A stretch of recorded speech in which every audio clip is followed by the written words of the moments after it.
सुनिए डॉक्टर श्याम सुंदर पराशर जी की अद्भुत कथा। आज की इस कथा में भक्तों उस सच्चिदानंद परमात्मा की लीलाओं का आप लोग वर्णन देखेंगे और अपने मन को उस सतचित आनंद में डुबाइए, जिससे आपके जीवन में भी हमेशा आनंदमय भक्ति बनी रहे। तो प्रेम से बोलिए भक्तों, श्री राधे राधे। नींद उड़ गई। नींद खोल के आंख खोल के जब चारों तरफ देखा तो मंगल गीतों की ध्वनि भवन के भीतर से आ रही थी। भगवान समझ गए, वाह, उत्सव हमारा और हमको ही घर के बाहर गाड़ी के नीचे लटका रखा है। चलो चलें, पर चलना तो आता नहीं। तो फिर रोना प्रारंभ कर दिया। खूब गला फाड़ के रोए। पर नैवा शरणोदवै रोदितं सुतस्य सा रुदं स्तनार्थी चरणाबुदक्षिपत। बहुत देर तक रोने पर भी नैवा शरणोद, किसी ने नहीं सुना। तो भगवान को अच्छा नहीं लगा और इतने में सकटासुर सकट रूप में गाड़ी पर आकर के विराजमान हो गए। भगवान ने कहा, मामा जी ठीक मौके पर आए। घुमा करके एक लात मारी, सो गोविंदाय नमो नमः। गाड़ी भी टूट गई, मामा जी भी पधार गए, मटका भी सब फूट गए। जो धमाधम की आवाज आई तो मैया सब गाना बजाना भुला करके भाग करके आई। तो गाड़ी जब उलट गई तो लाला हो गए ऊपर, मटका हो गए नीचे। तुरंत ग्वालों ने दौड़ के लाला को गाड़ी से निकाल के मैया की गोद में दिए। मुस्कुरा के जब माँ का स्तनपान किए तो मैया की जान में जान आई। भाई लाला तो मेरो ठीक ठाक है, चोट तो लगी ना है, पर आंधी तूफान कोई ऐसो आयो ना है, बैल साण कोई निकरो ना है, तो धम्म से गाड़ी टूटी कैसे। तब तक दो छोरा भागते आए, मैया बताएं, बताओ बेटा। बोले मैया तेरो लाला रोवे लगो तो हमने सोची तेरी गोद में दे आए, और जब तक तेरे लाला को लेवे जाते तब तक तो याने घुमा के वो लात मारी के दम से उड़ गई गाड़ी। मैया बोली दारी के हो, कहीं भांग पी के तो ना चले घर से, या कल के नेक से छोरा ने लात मार के गाड़ी फेंक दी, भाग यहाँ थे। बोले मैया तेरे सिर की सौगंध खा रहे। रुजता ने न पादेन क्षिप्त में तन संशय अनेन पादेन एतत् क्षिप्तम न संशय। हमारी बात पर संदेह मत कर मैया, तेरे छोरा नहीं लात मार के गाड़ी तोड़ी है। पन्नते श्रद्धा दरे गोपाल बाल भासित विद्युत। मैया की तो छोड़ो, जितने भी गोप इकट्ठे हो गए किसी ने भी यह बात पे विश्वास नहीं किया। और अंत में का बाल भासित, बच्चों की बातें हैं, ये देखते कुछ हैं बोलते कुछ हैं, इन बच्चों की बातों पर काहे को माथा बच्ची करो, भागो यहां से। बच्चों को भगा दिया पर किसी ने विश्वास नहीं किया। इस प्रकार भगवान के द्वारा सकट भंजन हुआ। एक बार मैया बड़े प्यार से उछाल उछाल के लाला को खिला रही थी। जैसी मैया उछालती तो कन्हैया एकदम किलकारी भर के हंसने लगते। उछाल वो बंद कर दे, जोरों लग जाए। मैया कब तक उछाले, थक गई बेचारी। सो गोद में लेकर के स्तनपान कराने लगी, क्योंकि उछालना बंद करते रोना चालू कर दें तो कब तक उछाले। मैया बोली लाला मैं बहुत थक गई हूं, अब मेरे बस की बात नहीं, बहुत उछाल लियो। और गोद में लेकर के जब रोने लगे लाला तो मैया स्तनपान कराने लगी। कैसे भी तो चुप करें। भगवान ने कहा मैया तू थक गई है, चल व्यवस्था मैं करूं। इतने में तृणावर्त आ गया। भगवान ने कहा देखो मामा जी ने व्यवस्था कर दी। ऊपर उछलने की ज्यादा इच्छा है रही थी, सो उड़न खटोला भेज दियो। अब मैया गोद से नीचे उतारे तो या उड़न खटोला मैंने घूमे आवे, पर मैया लिए बैठी। प्रभु ने धीरे धीरे अपना वजन बढ़ाना प्रारंभ किया और थोड़ी देर में इतने भारी हो गए कि मैया को गोद में लेना कठिन हो गया। विवश होके मैया को धरती में उतारना पड़ा। भूमौ निधाय तम गोपी विस्मिता भार पीड़िता। पर मैया विस्मित आंखों से देख रही है, हे भगवान मेरो इतनो हल्को फुल्को छोरा के थोड़ी देर में तो या उछाल उछाल के खिला रही थी, अब इतनो भारी है गयो कि गोदी में ही ले वो कठिन पड़ गयो। विस्मिता भार पीड़िता। पर माधव की मुस्कान ही माया है। माधव मुस्कुरा के मैया को देखने लगे तो मैया मोहित हो गई। अरे समझ गई लाला, समझ गई, 2 घंटा से बैठो बैठो दूध जो पी रहो, मालूम पड़े छोरा ने ज्यादा दूध पी लिया सो भारी है गयो, तो थोड़ी देर तू खेल कूद के अपना दूध पचाए ले, फिर गोद लूंगी। और लाला को आंगन में खेलता छोड़ के मैया भीतर चली गई। अवसर मिला, तृणावर्त आया, उठा के कंधे पर बैठा के उड़ा के ले गया और भगवान ने पूरा ब्रजमंडल उसके कंधे पर बैठ के घूम लिया, खूब आकाश में उड़ लिए। और जैसे ही ब्रज के बाहर जाने को हुआ तो भगवान ने इतना वजन बढ़ाया कि तृणावर्त घबराया कि जल्दी जल्दी में काला पत्थर तो नहीं उठा लाया। पीछे मुड़ के देखा तो माधव मुस्कुराने लगे, पापी मेरे भक्त पत्थर में भी मुझको देख लेते हैं और तू मुझ में पत्थर को देख रहा है, चल तेरी खोपड़ी पत्थर से ही पटकूं। तमंतरिक्षात् पतितं शिलाया विशीर्ण सर्वावयवं करालम्। उसका सिर पकड़ के शिला पर लाके पटका और गिरते ही गोविंदाय नमो नमः। तृणावर्त का उद्धार हुआ। ये जितने असुर हैं किसी न किसी रूप में आज भी हम पर हमला कर रहे हैं, इनको पहचानने की आवश्यकता है, क्योंकि ये शरीर भी मथुरा मंडल है, ये मानवपुरी मथुरापुरी है और इसी में प्रभु का प्रादुर्भाव हुआ है। मथुरा में तो जन्म लिया। मथुरा की बड़ी महिमा है। मथुरा भगवान यत्र नित्यम सन्निहितो हरि। मथुरा का अर्थ जानते हैं? जो जानते हैं वो तो जानते ही हैं, जो नहीं जानते वो ध्यान से सुने। मथुरा विपरीतंच मध्याक्षर वर्जितः येन मुखे युगलम नास्ति तन्मुखे मध्याक्षरम। मथुरा 3 अक्षर है। अब विपरीतंच उसको उल्टा पढ़ो तो राथोम, अब मध्याक्षर वर्जितः, अब बीच के अक्षर को निकाल दो तो क्या बचा? राम।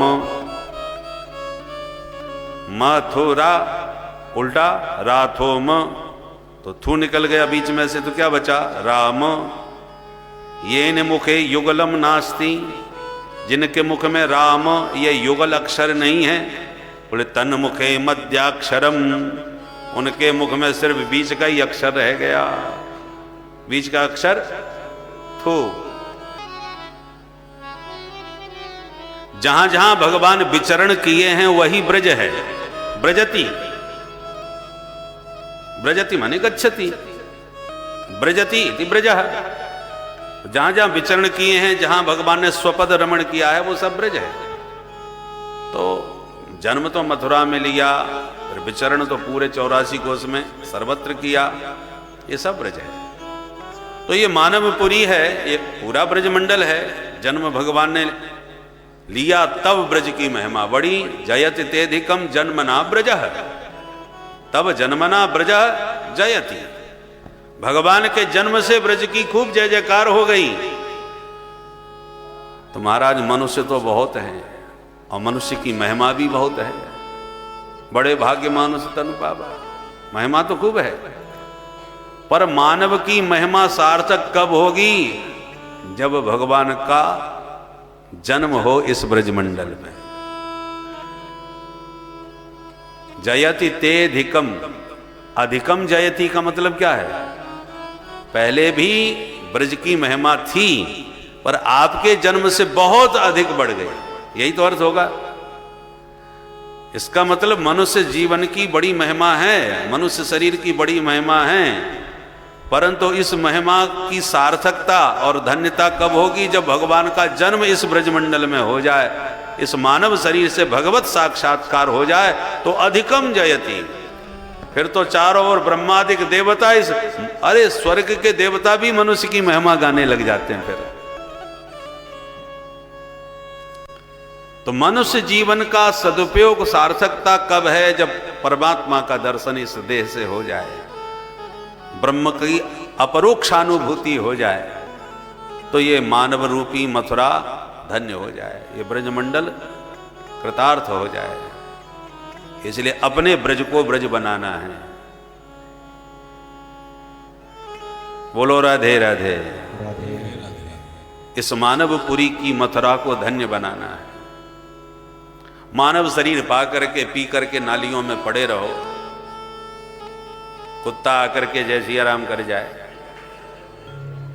और आपको होश ही न रहे, क्या यही स्वरूप है मानव का? क्या इसकी महिमा गाएंगे देवता?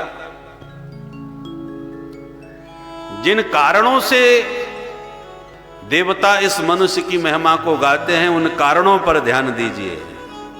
किस कारण देवता भारत की भूमि में मानव बन के आना चाहते हैं? अहो अमीसाम किम कारी शोभरम। तो ब्रज की महिमा कब होगी सार्थक?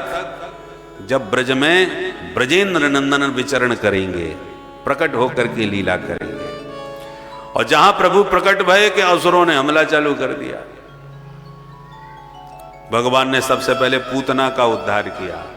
पूतना देखने में परम सुंदरी है, पर वास्तव में बहुत खतरनाक राक्षसी है। विष पिला करके बच्चों को मारती है। इसका मतलब क्या? श्रीमद् वल्लभाचार्य जी महाराज ने इसको अविद्या का स्वरूप कहा। पूतना अविद्या है। अविद्या अबुद्ध प्राणियों पर प्रहार करती है। बालक अबुद्ध होता है, उसे बोध तो कुछ होता नहीं। तो जो अज्ञानी अविवेकी नासमझ जीव हैं, उन्हीं पर इस अविद्या का प्रभाव ज्यादा रहता है, उन्हीं को ये मारती है। मारती कैसे है? बोले विष पिला करके। तो जो अज्ञानी अविवेकी प्राणी हैं, अविद्या उनको संसार के विषयों के विष में उनको ऐसा भटकाती है। देखो, विष में 2 अक्षर हैं और विषय में 3। तो ये विष का ही बड़ा भाई है विषय। विष पीने पर आपका एक जीवन नष्ट हो जाता है और विषयों के कारण हजारों जीवन आपके नष्ट हो गए। इसलिए न विषम विषमित्याहु विषयैर विषमुच्यते जन्मांतरघ्ना विषया एक देह हरम विषम। विष ने एक देह हरण किया, विषयों ने हजारों देह जीवन हमारे नष्ट कर दिए। और ये विषयों के विष से अविद्या हम समस्त अबुद्ध जनों को, अज्ञानियों को जहर पिला के, माने विषयों के विषय से हमको मारती है, भटकाती है, नष्ट करती है हमारे जीवन को। बड़ों को नहीं मारती। जो ज्ञानी पुरुष हैं, प्रबुद्ध जन हैं, उन पर पूतना का प्रहार नहीं होता, अबुद्ध जनों पर प्रहार होता है। तो जो ज्ञानी पुरुष हैं उस पर तो अविद्या व्याप्त नहीं होती। अविद्या जिनको व्याप्त करती है वो अबुद्ध जन होते हैं। ब्रजवासी भले ही अबुद्ध हैं, पढ़े लिखे नहीं हैं, पर गोविंद से प्यार करते हैं और गोविंद को प्रकट कर लिया है ब्रज में, इसलिए फिर गोविंद ने ही पूतना मौसी को ठिकाने लगाया, अपने ब्रजवासियों को बचाया। इसलिए भले ही आप पढ़े लिखे ना हो, बहुत ज्ञानी ध्यानी ना हो, कुछ भी ना हो, बस नंद नंदन को अपने ब्रज में पकड़ के रखो, अपने हृदय में बैठा करके रखो, तो ये ब्रजेंद्र नंदन ही हमारे जीवन में आई हुई अविद्या का संहार करके हम सब ब्रजवासियों की रक्षा करेंगे। उसके बाद ये आया, एक तो लौकिक धर्म, दूसरा पारलौकिक धर्म। बैल धर्म का ही स्वरूप होता है। दोनों धर्मों का निर्वाह करो, लोक और परलोक।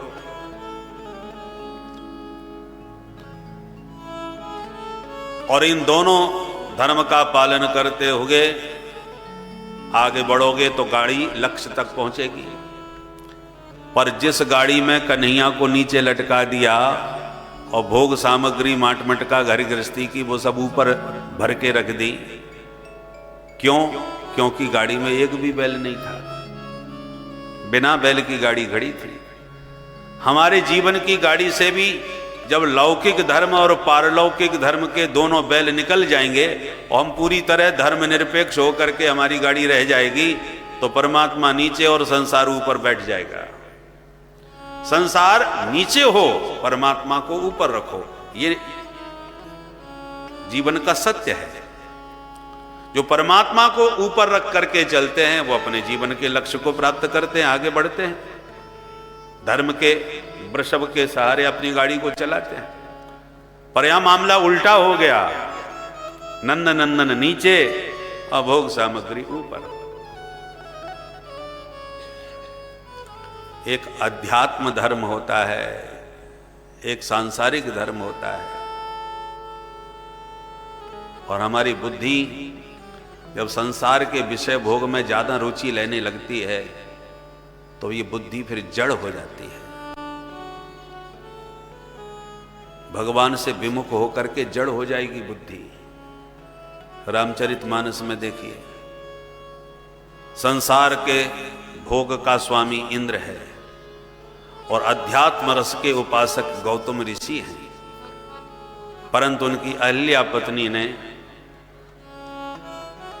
अध्यात्म के परम रसिक उपासक पति को नहीं पहचाना और भोग विलास में डूबे हुए इंद्र में उनकी रति हुई। परिणाम क्या हुआ? गौतम जी के वचनों से जड़ बन करके रह गई, आचरण से गिरी, जड़ बनी। जब राम जी से रति हुई और राम जी ने अपने चरण का स्पर्श जब कराया तो जो आचरण से गिरी थी वो राम जी के चरण से जुड़ करके पुनः गई पति रूप आनंद, गई पति लोक आनंद भरी, पुनः आनंद मग्न होकर के पति को प्राप्त करके प्रमुदित हो गई। इसका मतलब क्या हुआ? अध्यात्म रस जो है, आत्म तत्व का जो रस है, उसमें रति होगी तो यह मति चिन्मय हो जाएगी, प्रसन्नता में भरी रहेगी, और भोग की तरफ रति करेगी, इंद्र की तरफ रति करेगी हमारी मति अहिल्या, तो फिर ये जड़मती हो जाएगी। जड़मती हो तो सुजान,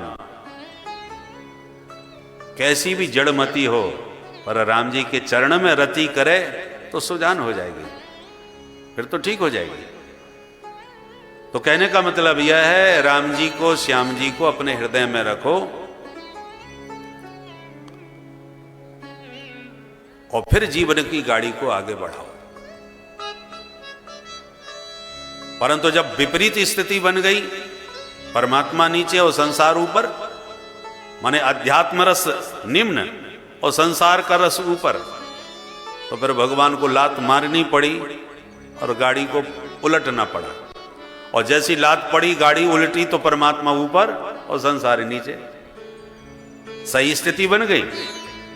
गति गाड़ी की उल्टी थी, लात मार के सीधी कर दी भगवान ने।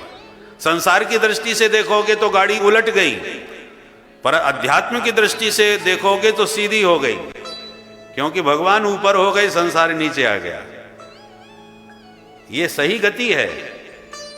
इसलिए भगवान को ऊपर रख करके फिर संसार को नीचे लटका के चलोगे, तब तो गति गाड़ी की बिल्कुल सही रहेगी, नहीं तो भगवान को फिर लात मारनी पड़ेगी। जब हम भोग विलासिता में, संसार के सुखों में इतने मस्त हो जाते हैं कि भगवान को भी भुला देते हैं। उत्सव भगवान का मन रहा है और भगवान ही पड़े रो रहे हैं, कोई देखने वाला नहीं। यही स्थिति तो बनी, तभी तो लात पड़ी गाड़ी में, मटका बोड़ने पड़े भगवान को। उसी प्रकार भगवान से ध्यान हट गया हमारा, और गाड़ी हमारी यदि उलट गई तो फिर भगवान को भी प्रहार करना पड़ता है। क्या हुआ? बोले भूकंप आ गया। और उस जब ऐसी आपदाएं आती हैं ना, चाहे भूकंप आवे, चाहे सुनामी आवे, चाहे कोरोना आवे, तो उस समय बड़े बड़े नास्तिक भी आस्तिक बन जाते हैं। जो भगवान को कभी ना मानते हो वो भी कहते हैं हे ईश्वर, हे विधाता, हे परमात्मा। सबको भगवान याद आने लग जाते हैं। तो सदैव भगवान को याद करके रखना ये तो सीधी गति है।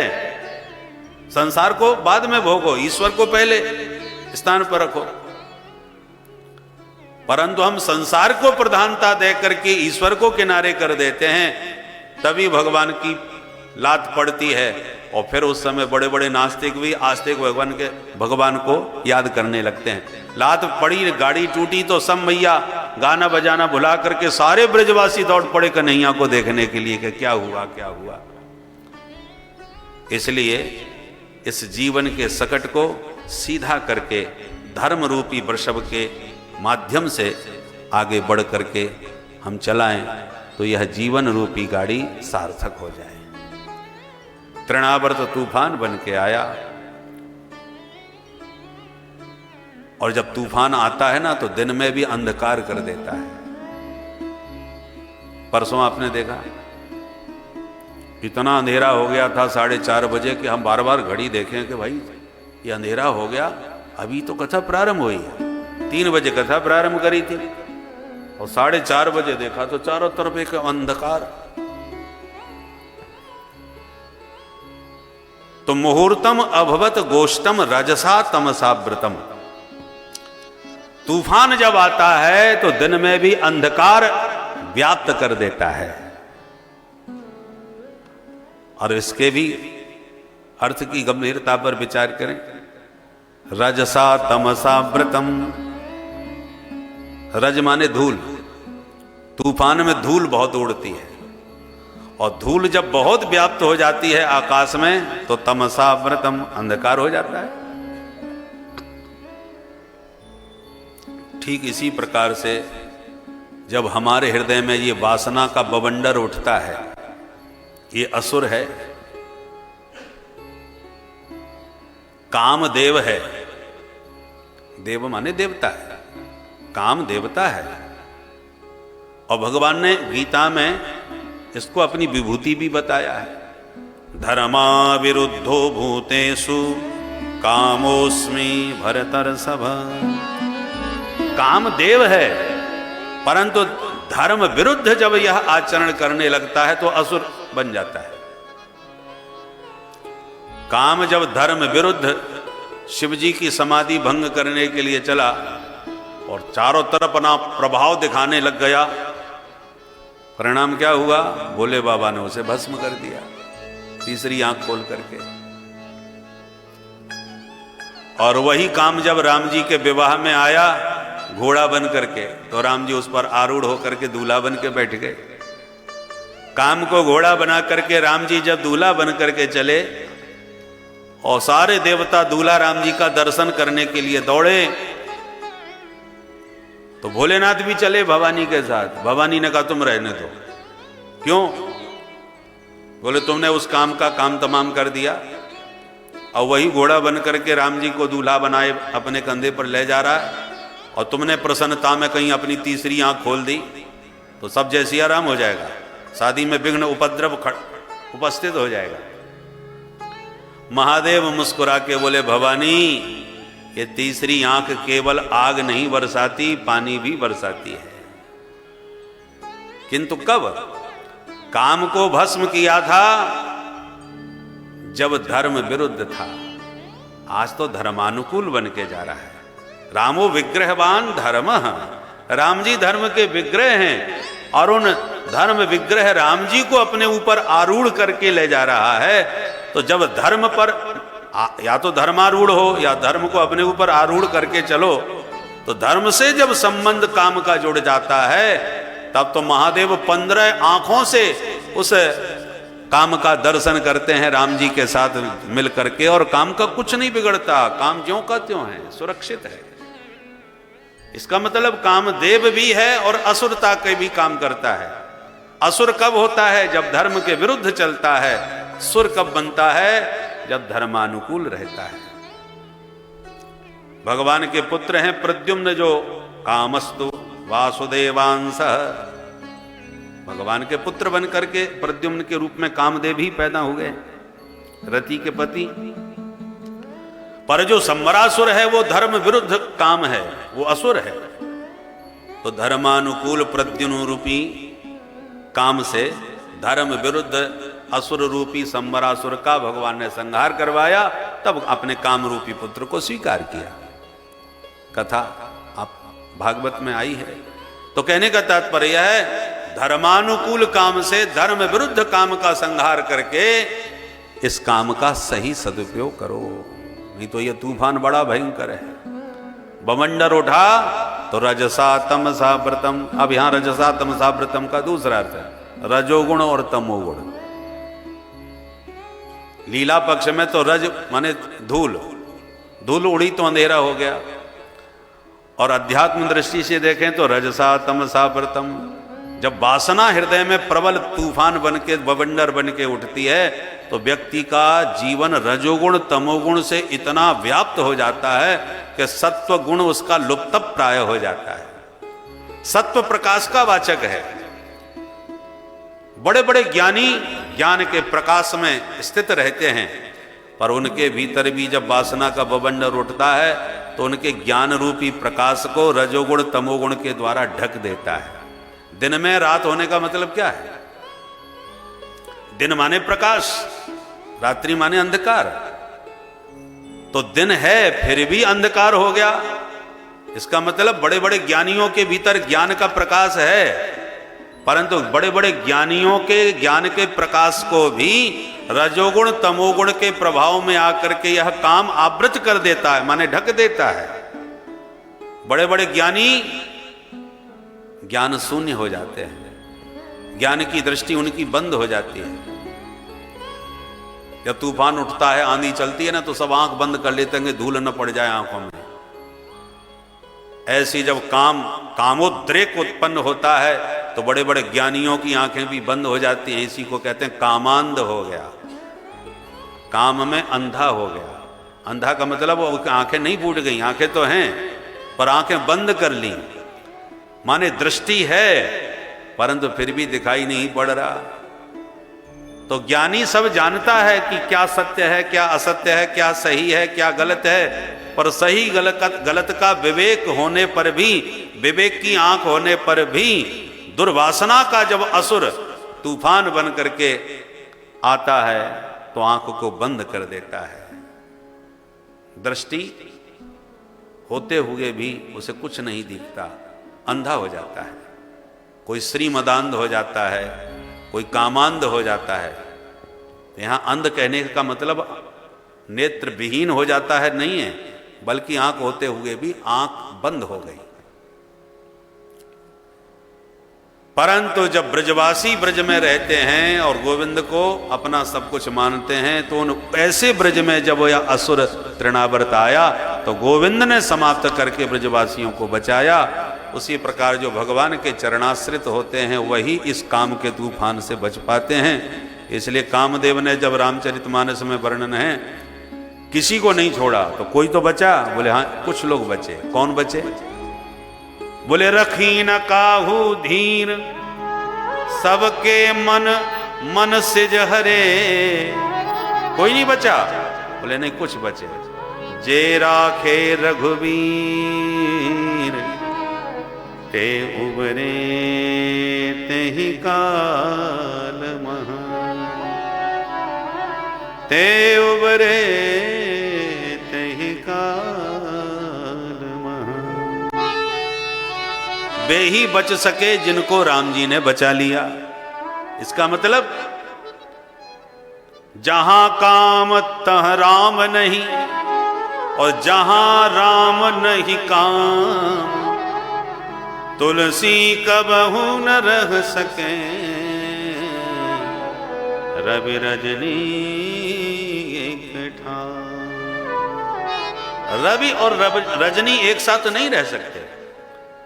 सूर्य होगा तो अंधकार टिक नहीं सकता, अंधकार है तो इसका मतलब सूर्य नहीं है।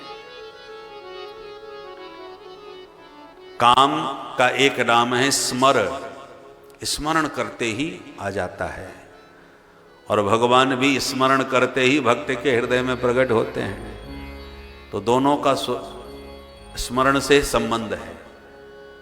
तो कामोद्रेक जब बहुत व्याप्त हो गए, जो मनसिज है मन से पैदा होता है, सबके मन मनसिज हरे, तो ये मनसिज है। और इसलिए चंद्रमा को देख करके काम बहुत व्याप्त होता है, बहुत प्रबल हो जाता है, क्योंकि चंद्रमा मनसो जाता है, मन के देवता चंद्रमा है और मन से ही काम का जन्म होता है, मनसिज का। तो इसलिए काम से जब युद्ध हुआ हमारे कन्हैया का, तो शरद पूर्णिमा का दिन चुना, क्योंकि पूर्ण चंद्रमा का दर्शन करके काम और भी प्रबल होगा। तो भगवान कहते हैं हम कमजोर पर प्रहार नहीं करते, तुम पूरी तरह प्रबल बन के हमसे युद्ध करने आना, तब तुमसे दो दो हाथ करेंगे, नहीं तो कल कहोगे क्या करें, उस समय हमारी तबीयत ठीक नहीं थी, थोड़े कमजोर थे इसलिए तुमने पटक दिया। दो दो हाथ करने हैं तो पूरे स्वस्थ होके करो, इसलिए कोई मौका नहीं दिया भगवान ने। तो कहने का तात्पर्य यह है कि जब काम प्रबल हो तो श्री राम और घनश्याम का स्मरण करने से भगवान ही इस काम पर विजय प्राप्त कर सकते हैं, हम लोगों की सामर्थ्य नहीं है, तभी हम बच सकते हैं। तो ये सारे असुर आज भी हमारे इस हृदय के ब्रजमंडल पर किसी न किसी रूप में प्रहार कर रहे हैं। उन असुरों को ठीक से इन चरित्रों के माध्यम से पहचानो और फिर उन असुरों से कैसे बचा जाए, वो इन चरित्रों में ही उपाय बताया जा रहा है, वैसे हम भी बच सकते हैं। अब एक दिन की बात सुनो। एक बार गर्गाचार्य जी जो पुरोहित हैं, उनके पास वसुदेव जी गए और बोले महाराज कृपा करके बताओ, आप हमारे पुरोहित हो, तो हमारी हार्दिक इच्छा तो यही है कि हमारे बच्चों का नामकरण आपके श्रीमुख से होना चाहिए, पर लाला तो हैं नंद भवन में, आप ही को जाकर के नामकरण करना होगा। बोले ठीक है। तो गर्गाचार्य जी गुप्त विधि से गोकुल आए, नंद बाबा ने स्वागत किया और कहा महाराज जी बताओ, आपकी कृपा से दो छोरा हैं, पर छोटे वाले लाला ने जब से जन्म लिया हो यहाँ पे बड़े संकट आ रहे हैं, कृपा करके बताओ यहाँ पे कौन सी साढ़े साती चल रही है। गर्गाचार्य जी बोले पहले छोरा को नाम बताओ तो मैं आपको राशि फल देख के फिर बताऊंगा। तो महाराज नाम तो कछु ना है। बोले जब नाम ही ना है तो कौन सी राशि देखें अब, तो महाराज आप ही धर दो कछु। बोले हाँ बिल्कुल धर देंगे।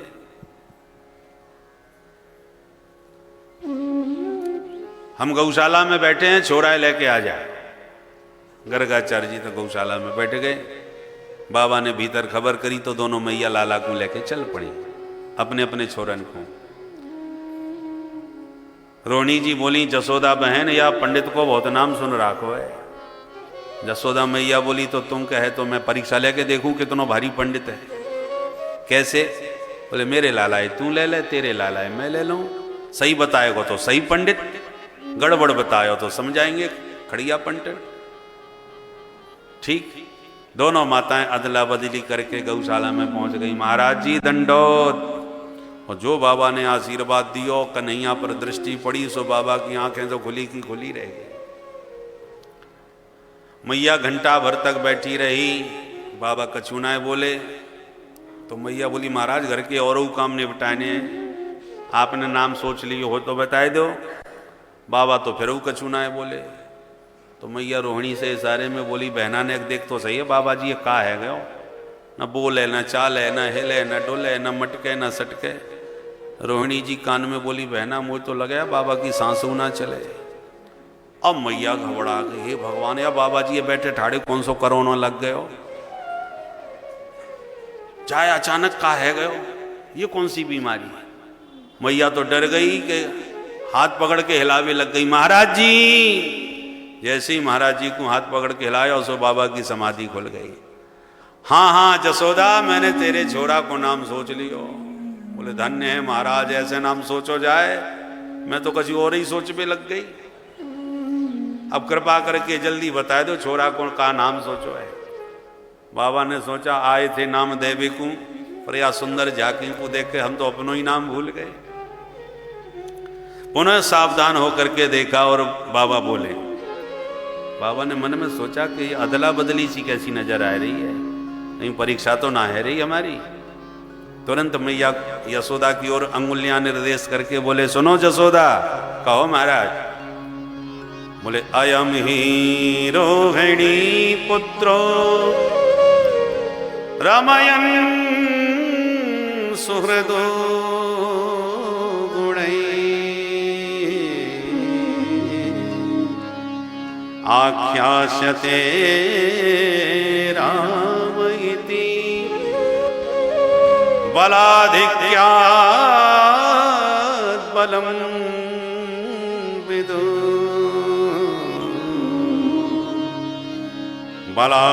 बलाधिक्यात् बलं विदु। मैया तेरी गोदी में जो लाला है वो निश्चित रूप से रोहिणी को है। अयम ही इति निश्चयेन, निश्चित रूप से ये छोरा रोहिणी को है। सोई मैया सुन के मुस्कुरा के रोहिणी की तरफ इशारे में बोली, बहना पक्को पंडित निकरो भाई, ये तो जैसो नाम वैसो ही काम है।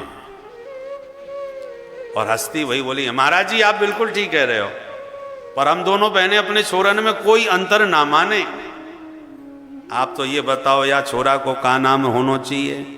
बाबा बोले, बलाधिक्यात् बलम विदुहु, छोरा बड़े होके बहुत बलवान निकसेगो तो नाम रख रहे हैं बलराम। अरे वाह महाराज, बड़ो सुंदर नाम है, छोटे वाले को और बताई दो। बोले, या की मत पूछे मैया, जैसे जैसे करेगो काम वैसे वैसे पढ़ेंगे नाम।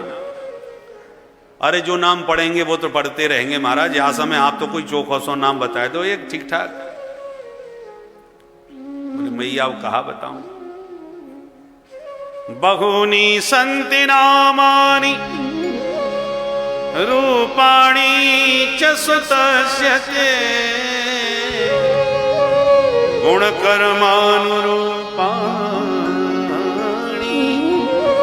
तान्यहं वेदनो जना तान्यहं वेदनो जना। इनके नाम अनेक अनूपा, हजारन नाम पढ़ेंगे या छोरा के। गोपाल सहस्त्र नाम, विष्णु सहस्त्र नाम, फिर भी या समय नाम रख रहे हैं श्री कृष्ण। मैया बोली, महाराज याकू मतलब बताए दो, कृष्ण को मतलब का होए। बोले, मैया कृष्ण को मतलब होए करसती कृष्ण, जो सबको अपनी तरफ आकर्षित कर ले, जो देखेगा वो यही को दीवानो है जाएगा। मैया बड़ी खुश है। कृष्ण का अर्थ सच्चिदानंद भी होता है। कृषिर भूवाचक शब्द णस्य निर्वृतिवाचक तयोरेक्यम परब्रह्म कृष्णरित्य विधीयते। काऊ जन्म में ये वसुदेव को भी लाला भयो होएगो, इसलिए या को नाम वासुदेव भी पड़ेगो। क्वचित जातस्तवात्मजा। बाबा ने बात संभाल ली। कहना तो चाहते थे ये तो वसुदेव को लाला है, पर बात पूरी नहीं है पाई, तब तक भगवान ने इशारा कर दिया, ऐसे मत बोलो, मैं ये परेशान है जाएगी। तो बाबा ने बात बदल दी। क्वचित जाता, काऊ जन्म में भयो होगो, या समय तो पक्को तेरो ही है। मैया बोली, महाराज ऐसी भविष्यवाणी मत करो आगे पीछे की, तुम तो आज की बात बताओ। हम वो ज्यादा भविष्यवाणी आपकी नहीं सुनी।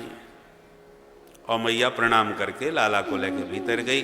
बहन, महाराज जी विद्वान तो बहुत हैं, पर नाम कछु टेढ़े मेढ़े से रख दिए। वैसे मैंने तो दो नाम सोच लिए।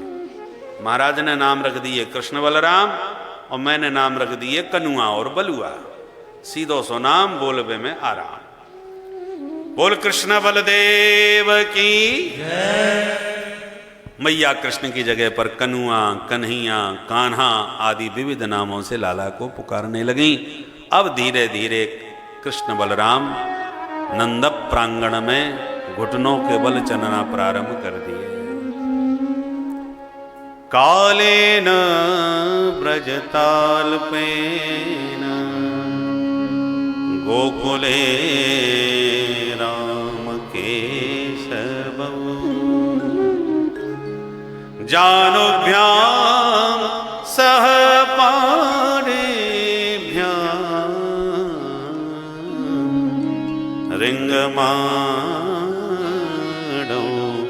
विजग्रतु। दोनों भैया घुटनों के बल चल रहे हैं।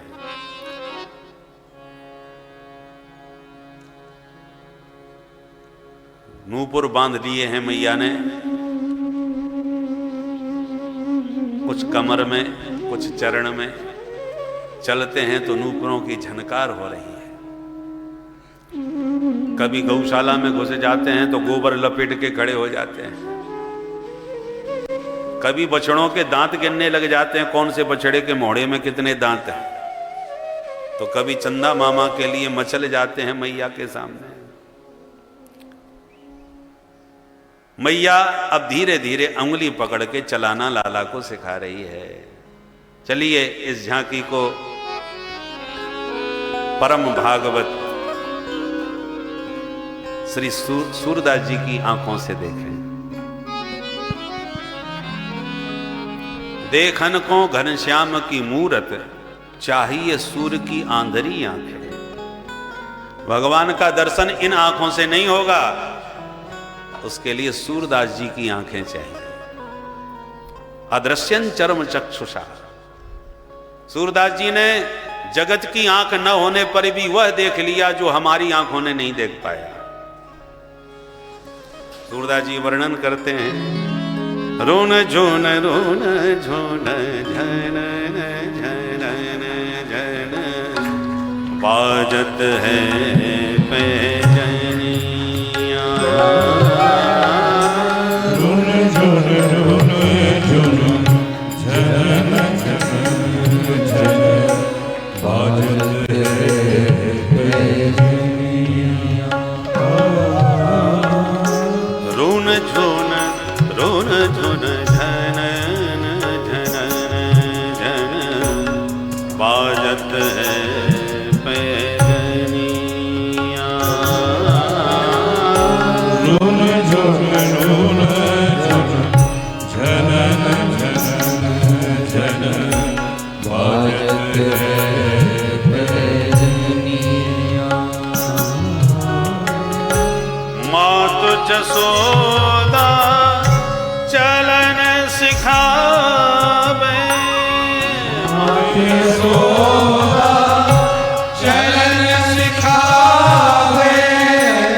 मातु जसोदा चलन सिखावे। यशोदा चलन सिखावे। अंगुली पकड़ दो कनिया, अंगुली पकड़ दो कनिया।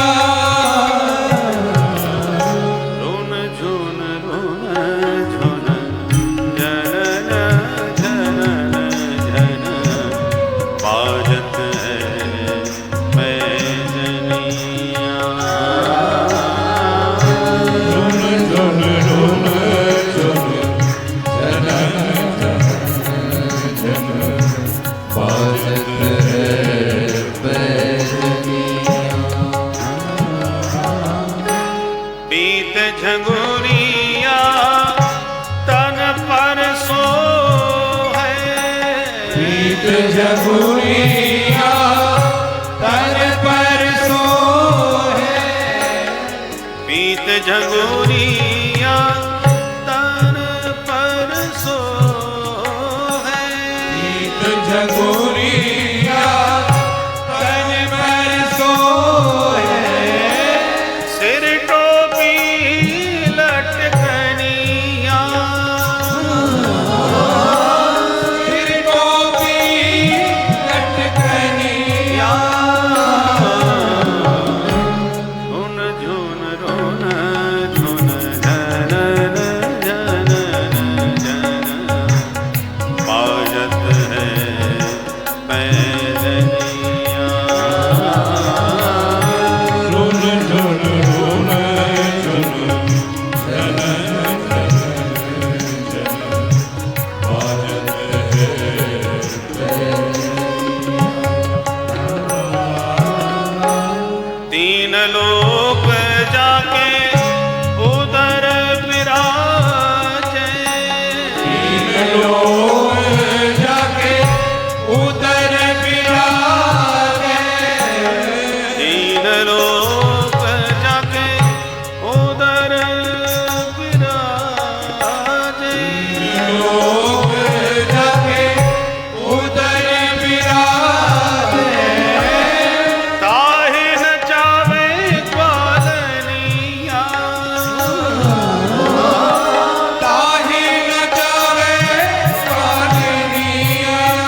कृष्ण देव की जय। तो दोनों भैयाओं को इस प्रकार से धीरे धीरे मैया ने घुटनों के बल चलना सिखाया।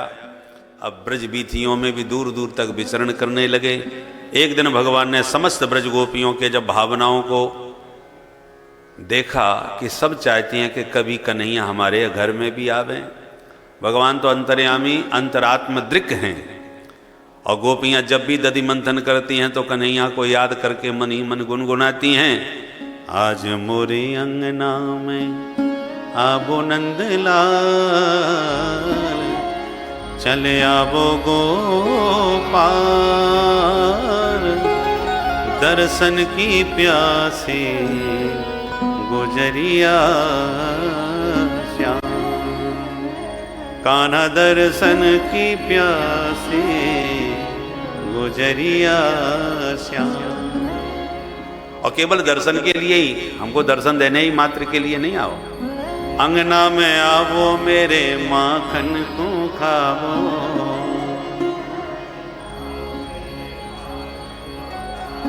अरे अंगना में आवो मेरे माखन को खावो। साथ में मीठी मीठी, अरे मीठी मीठी,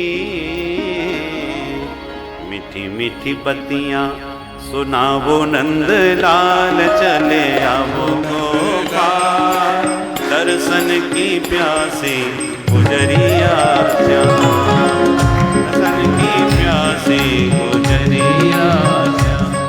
अरे आज मोरे अंगना में आवो नंदलाल, चले आवो गोपाल, दर्शन की प्यासे गुजरिया श्याम, लाला दर्शन की प्यासे गुजरिया, ओ कान्हा दर्शन की प्यासे गुजरिया श्याम।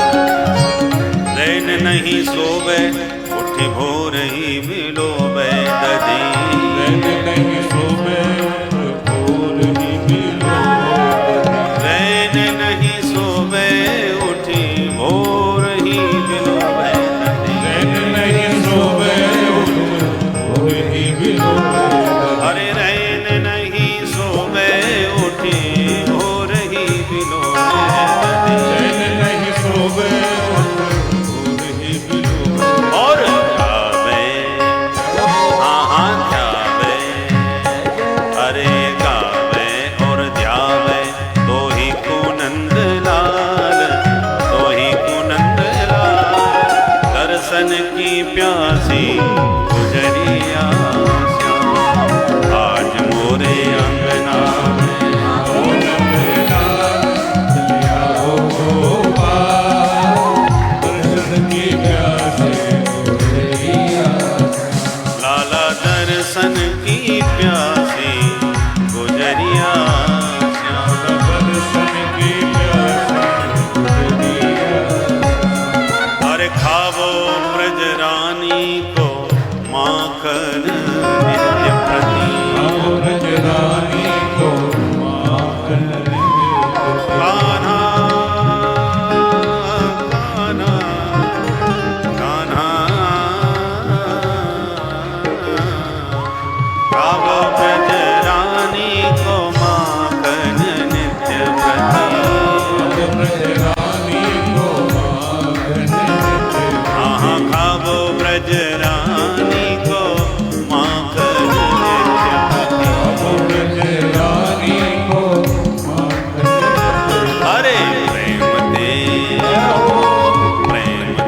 गरीबनी को पावो नंदलाल, चले आओ गोपाल, दर्शन की प्यासी गुजरिया श्याम। आज मोरे अंगना में आओ नंदलाल, चले आओ गोपाल, दर्शन की प्यासी गुजरिया, ओ कान्हा दर्शन की प्यासी गुजरिया श्याम, दर्शन की प्यासी गुजरिया। ब्रज बामाओं के इस अंतर हृदय की भावना को भगवान जाने और एक छोटी सी मंडली बना करके नाम रख दिया बाल गोपाल चौर विद्या प्रचार मंडल। और स्वयं उसके अध्यक्ष बन के घर घर में माखन चोरी लीला करना प्रारंभ कर दिया। गोपियों को भी जब भी अब दर्शन की प्रबल उत्कंठा जागृत होती है तो लाला की शिकायत करने के बहाने नंद भवन में आ जाती है। ए जसोदा मैया तनिक बाहर आओ। सोई मैया आ गई। हाँ बहना बताओ, मैंने बिलौआ भेजो ना है, तुम सबकी सब इकट्ठी कैसे आई हो? गोपियां बोली तेरे छोरा के गीत गावे ना आई, आज बाकी करामात सुनावे आई। बोले ऐसो कहा कर दियो।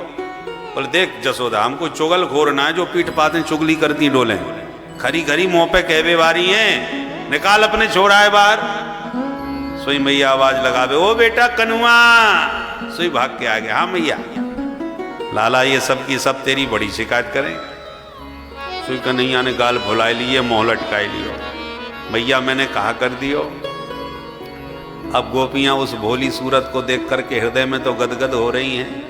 वो आपस में इशारों कर रही हैं, बहन जितनी देर शिकायत करेंगी उतनी देर तक दर्शन मिलेंगे। कछु कहो तो एक एक करके शिकायत करती हैं। वत्सान मुंचन क्वचिद समय क्रोश संजात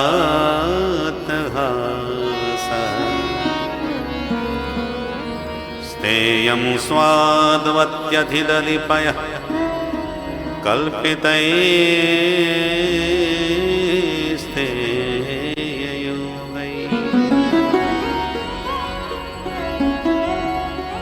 मरकान् भोक्षन् विभजति सचेत् नाति भाण्डं विनत्ति द्रव्यालाभे सगृह कुपितो याज्ञपक्रोश्यतोका।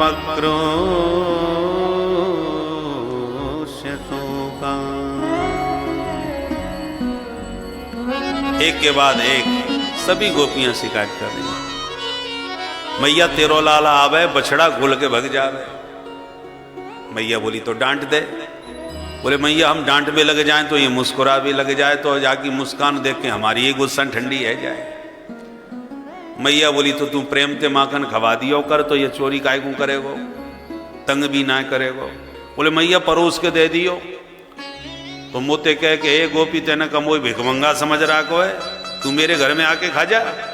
इन्हें 100 माखन मौका दिखा रही है। मैं बोली तो चोरी काय को करे फिर? तो हंस करके कहता चोरी के माल में स्वाद ही कछु और है। मैया बोली तो छींके पे लटकाए दे, हाथी ना पहुंचे को। बोले खूब लटकाए के देख ली और यानी पूरी मंडली बना रखी है, एक के ऊपर एक खड़ो कर तो जाए और सबके ऊपर ये तुम्हारे अध्यक्ष महोदय खड़े है जाए, सुई मटकी आया के हाथ लग जाए। एक एक करके सब शिकायत कर रहे हैं। मैया सुन के मन में मुस्कुराती हैं और बाद में लाला का ही पक्ष लेके कहती है मैंने सबकी सुन ली। लाला चोर है तो चोरी पकड़ के दिखाओ, ये भग जाओ यहां से, छोरा की बदनामी कर रही हो। गोपियां कहती हैं हाँ हाँ जसोदा का उदन पकड़ के वो दिखाई देंगे। और हृदय में हरि को बैठाए गोपियां सब चली जाती हैं। मैया अकेले में समझाए कन्हैया बेटा भगवान को दया सब कछु है, दारी के चोरी करेगो बदनाम है जाएगो, तेरे शादी ना हो बारी। कन्हैया मुंह लटका के कहते मैया ये सब की सब गोपी नंबर 1 की झूठी हैं और तू मेरी भोरी भारी मैया इनकी बातन में आ जाए। मैया बोली हाँ बेटा सो तो विश्वास है, मेरो सत्यवादी हरिश्चंद्र मेरे घर में पैदा भयो है और ज्यादा ना चोरी पकड़ी गई बाद ना खबर लूंगी, जम के याद रखियो। ऐसे मैया अकेले में समझा दिया करे।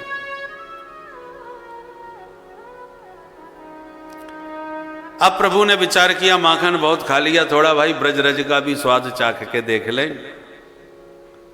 तो एक दिन क्रीड़ा करते ब्रह्मांड घाट पर गए, मिट्टी का डेला मुंह में धर के गटक लिए, दाऊ दादा ने पकड़ लिया। जाके शिकायत कर दे मैया कृष्णो मृदम भक्षितवान,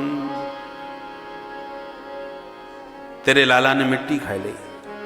कन्हैया ने मिट्टी खाई? बोले हाँ। मैया डर गई, मिट्टी खाएगो तो बीमार रह जाएगो। लाठी उठाई पकड़ के डांट लगाई। कस्मान मृद मदांतात्मन भवान भक्षितवान रह बदंती तावका ये ते कुमारास्ते ग्रजोप्ययम्। अरे अदांतात्मन, चटोरे कहीं के, सच बोल मिट्टी खाई? कन्हैया डर गए, मेरे मोड़े में माटी, मैया के हाथ में साटी, अब कैसे बचें? तुरंत हाथ जोड़ के बोले नाम भक्षितवानम्ब सर्वे मिथ्या विशंसिनः। मैया मैंने मिट्टी ना खाई है, सबके सब नंबर 1 के झूठा। मैया बोली बारे सत्यवादी हरिश्चंद्र, कल गोपियां झूठी अब ग्वाला झूठे, तो पूरे ब्रज में अकेलो तू ही सत्यवादी है। कन्हैया बोले मैया मुँह पे तू विश्वास ना करे तो समक्षम पश्य में मुखम, तेरे सामने बैठो हूं, चल मेरा मुंह खोल के देख ले। हाँ ये सही कही, चल दिखा तो सही। जैसी लाला ने मुख खोला, भगवान की वह दिव्य शक्ति मुख में आके प्रकट हो गई और मैया को अखिल ब्रह्मांड का दर्शन होने लगा। बोल विराट भगवान की जय। जो मैया ने नदी पर्वत बाग बगीचे वन वाटिका सूर्य चंद्र ग्रह नक्षत्र तारा मंडल सब देखा तो मैया कांप गई। किम स्वप्न एव दुत देव माया किम बा मदीयो बद बुद्धि मोह। मैं कोई स्वप्न देख रही हूं कि काऊ देवता की माया है कि बुद्धि को भ्रम जाल है। और ये समझ गई मेरो लाला भगवान है।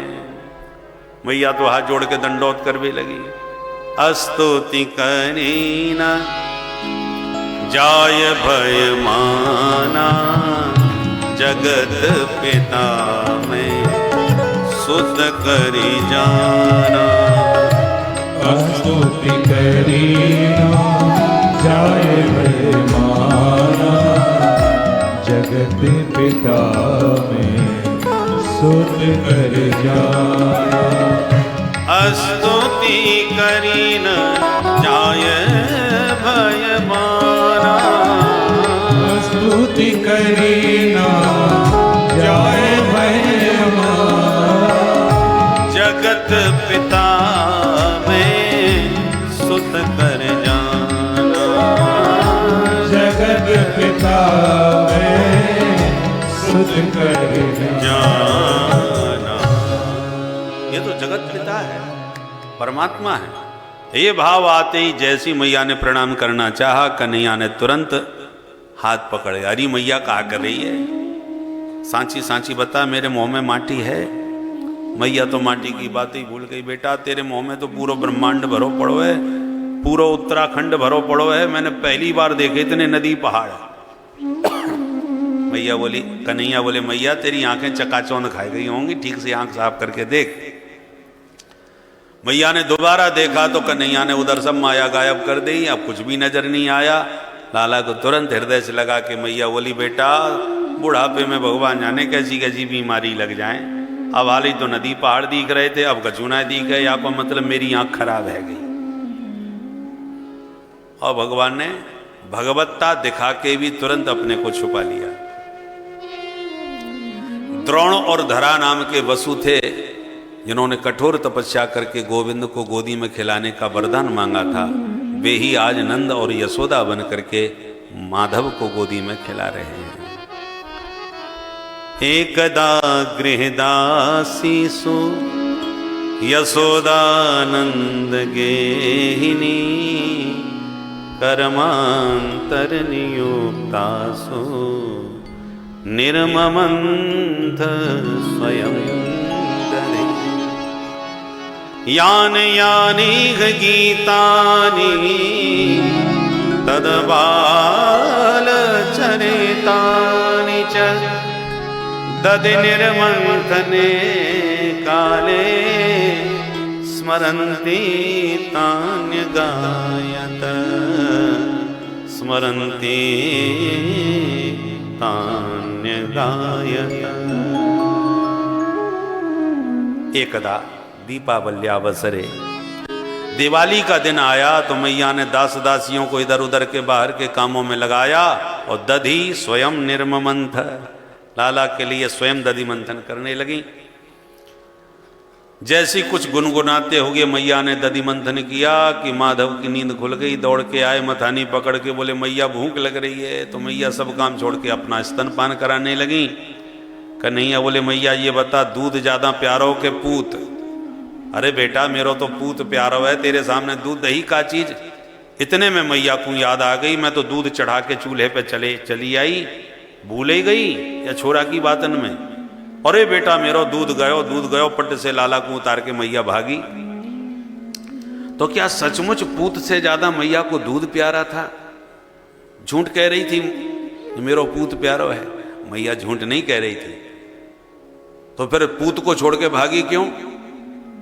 भागने का कारण यह नहीं था कि दूध बर्बाद हो जाएगा, तो दूध का उफन करके जलना अनिष्ट कारक होता है। तो लाला के ऊपर आए दिन कोई ना कोई संकट तो आते ही रहे।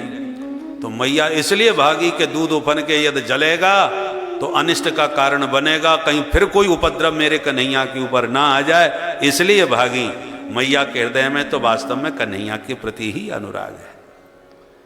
इसमें दूध की हानि का भाव नहीं, हमारे कन्हैया पर कोई संकट फिर ना आवे, ये भाव था। इसलिए मैया दूध उतारने को भागी। नहीं, मैया के यहां 9 लाख गैया, थोड़ा बहुत उफन के कितना नुकसान हो जाता है। पर कन्हैया को अच्छा नहीं लगा कि मैया और बेटा के बीच में ये कहां उपद्रव दूध का आ गया। दूध के कारण मैया और बेटा का जो दिव्य प्रेम बरस रहा था, आनंद आ रहा था, उसमें विक्षेप हो गया। तो दूध दही को ही हटाओ। भगवान ने उठाया पत्थर और दूध दही के माट मटका आंगन में जितने धरे थे धमाधम सबरे फोड़ दिए। इनकी वजह से मैया मुंह को छोड़ के चली गई। अतृप्त मुत्सृज जवेन साययौ तो संजात कोप स्फुरणारुणाधरम।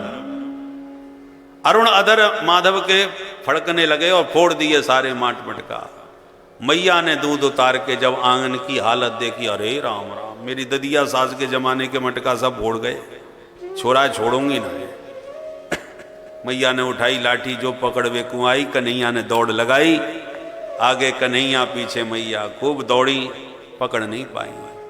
न चांतर न बहिर यस्य न पूर्वम नापि चापरम।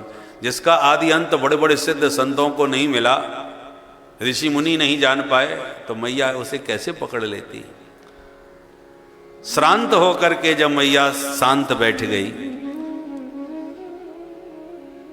तो कन्हैया को दया आ गई और मैया के पास धीरे धीरे चल के आने लगे। देख मैया मारेगी तो ना है? बोले ना बेटा, मैं तो तेरी पूजा करूंगी, तू आ तो सही।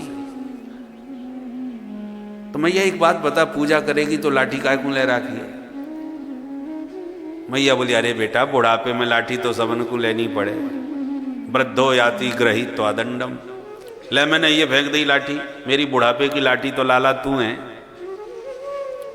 लाठी फेंकी, सोई मैया के पास आ गए। मैया ने गप से हाथ पकड़ लिया, बेटा घर चल। अब कन्हैया ने आंखें मीड़ मीड़ के रोना चालू किया, पूरा काजल कपोल तक फैलाई लिया। जगन्नाथ भगवान जैसी आंखें है गई।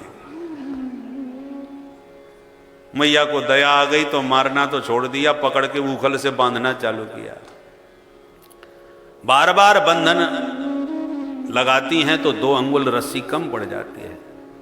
तदपि द्व्यंगुलम न्यूनम यद यदा दत्त बंधनम।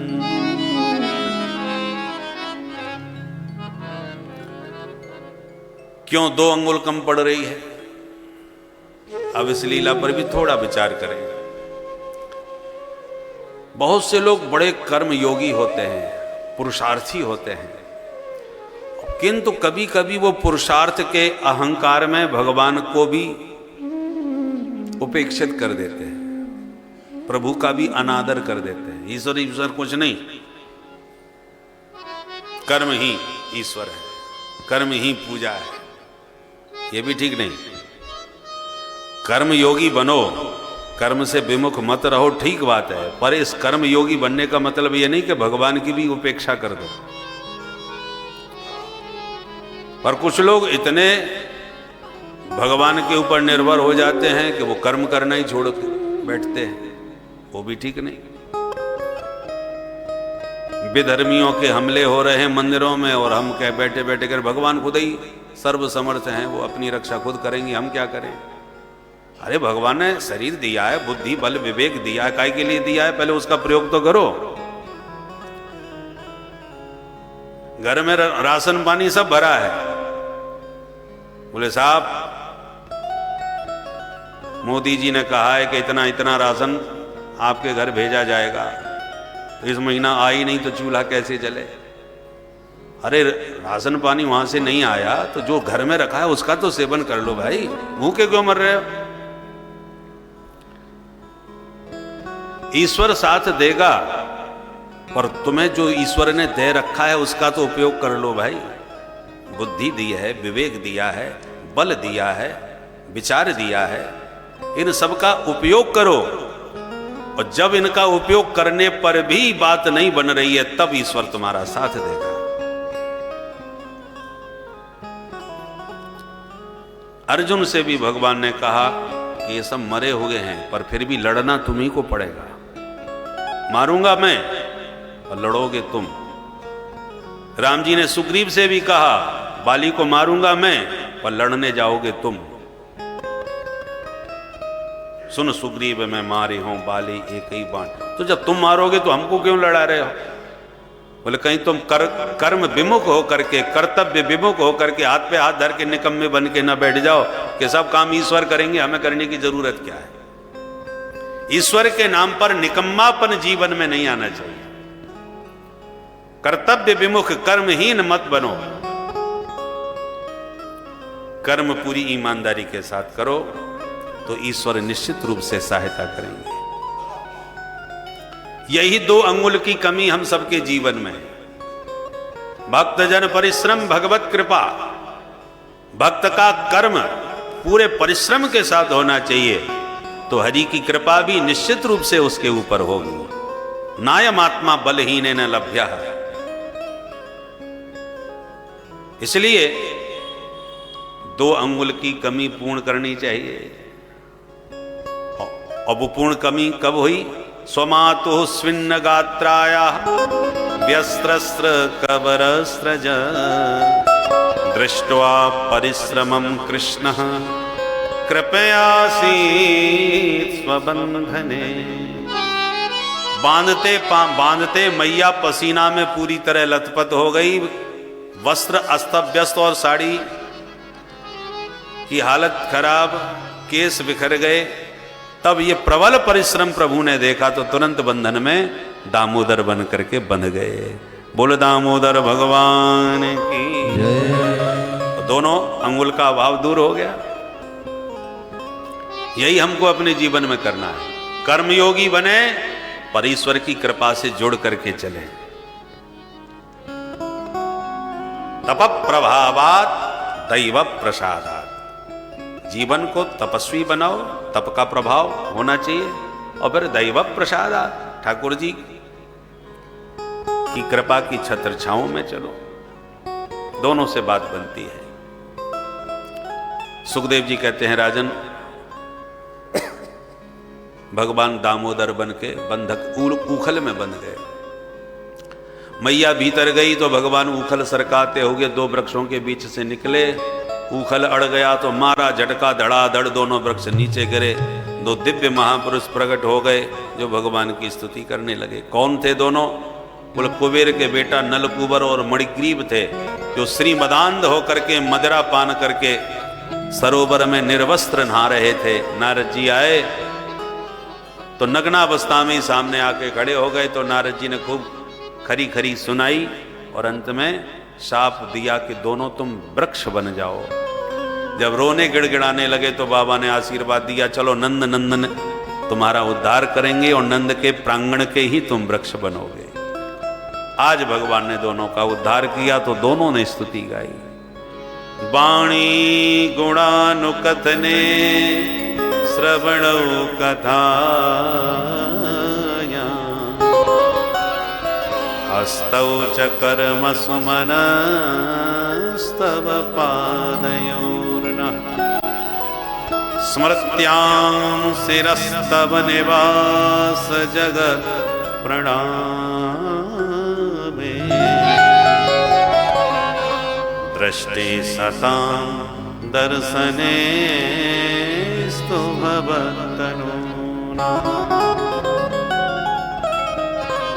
हे गोविंद, हमारी वाणी सदा आपके गुण गाती रहे, कान सदा कथा सुधारस पान करते रहे, हाथों से सदा सेवा होती रहे, सिर आपके चरणों में झुका रहे, और इन आंखों से इन संतों में, रसिक भक्तों में आपकी झांकी हमें दिखाई पड़े, ऐसी हमें दृष्टि प्रदान करें। दृष्टि सतां दर्शनेस्तु भवत्तनूना। दृष्टि सताम दर्शने, इन आंखों से सत्पुरुषों का, रसिक भक्तों का दर्शन हो। और वो दर्शन कैसा दर्शन हो? भवत्तनूना, उसमें आपकी झांकी दिखाई पड़े। भगवत विग्रह है, माने संत सिर्फ संत के रूप में न दिखें, संत साक्षात भगवंत के रूप में हमें दिखाई पड़े, ऐसी हे प्रभु हमें दृष्टि प्रदान कर दो। बिना भगवत दृष्टि के संत में भगवंत का दर्शन